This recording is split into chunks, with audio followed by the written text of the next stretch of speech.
Bonjour, on se retrouve aujourd'hui donc pour une recette de flan pâtissier. Il existe plusieurs types de flan. Certains le préfèrent donc assez plat et dense, mais ici on va réaliser donc un flan assez crémeux et onctueux à la façon de Thierry Marx. On commence donc par réaliser la pâte brisée. Pour cela donc vous aurez besoin de farine, d'un jaune d'œuf, de beurre et d'eau. On commence donc par mélanger la farine et le beurre, soit au robot, soit à la main, et on fait sabler l'ensemble, c'est-à-dire qu'on incorpore le beurre dans la farine jusqu'à ne plus avoir de morceaux. On peut donc ensuite ajouter le jaune d'œuf et l'eau.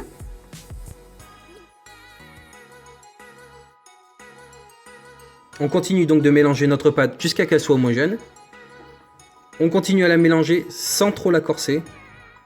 On peut donc ensuite la mettre en boule, la filmer et la mettre au frigo afin de pouvoir la baisser. Notre pâte est donc bien froide. On peut alors la baisser à environ 3 mm d'épaisseur.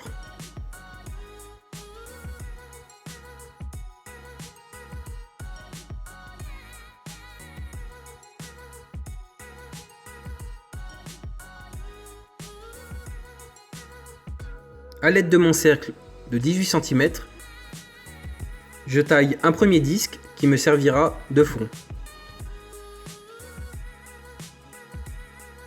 Je réalise ensuite deux bandes de la hauteur de mon cercle à entremets, qui seront donc les bords de mon flanc. Ici mon cercle est d'une hauteur de 4,5.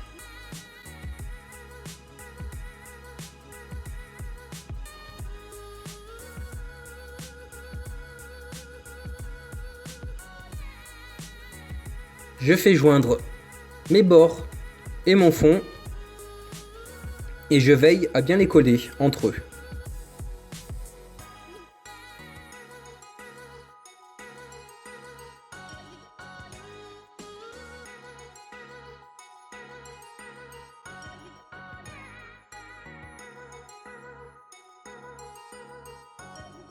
Je réserve donc ma pâte au congélateur. En parallèle, j'attaque donc mon appareil à flan. Pour l'appareil à flan, il vous faudra 3 jaunes d'œufs, 3 œufs entiers, du sucre, de l'eau, de la poudre à crème ou de la maïzena, le plus important de la vanille, ici j'utilise de la vanille liquide, du lait et de la crème. On verse donc dans une casserole le lait, la crème et l'eau. Je mets la casserole sur le feu et laisse chauffer jusqu'à ébullition. Pendant ce temps, je fouette mes œufs avec mon sucre jusqu'à ce que le mélange blanchisse.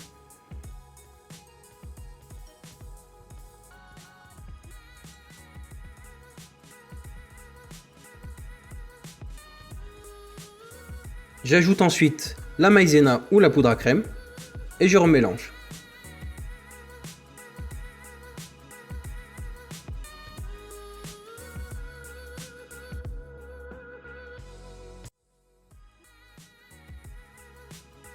J'ajoute ensuite la vanille liquide à ce mélange. Mon lait et ma crème sont maintenant à ébullition. Je peux donc les verser sur mon mélange tout en continuant à fouetter. Je retransfère le mélange dans ma casserole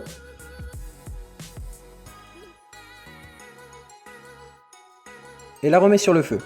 Je continue de mélanger vigoureusement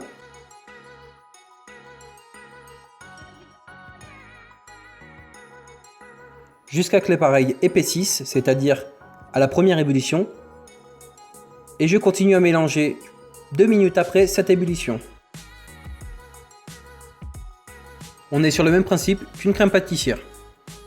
Je peux sortir ma pâte du congèle et y verser mon appareil à flan directement.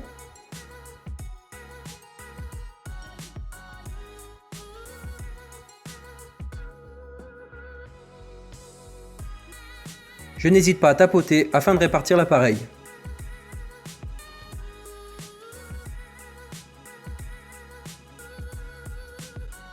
J'enfourne directement mon flan dans un four préchauffé à 200 degrés pendant 10 minutes, puis 30 minutes à 180 degrés.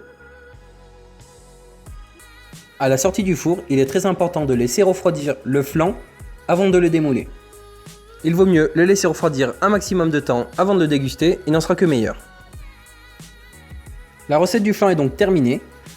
Comme vous pouvez le voir, on est sur un flan assez crémeux et onctueux et épais. Si la recette vous a plu, n'hésitez pas à mettre un j'aime. Si vous avez toute autre question, n'hésitez pas en commentaire. Et merci de vous abonner.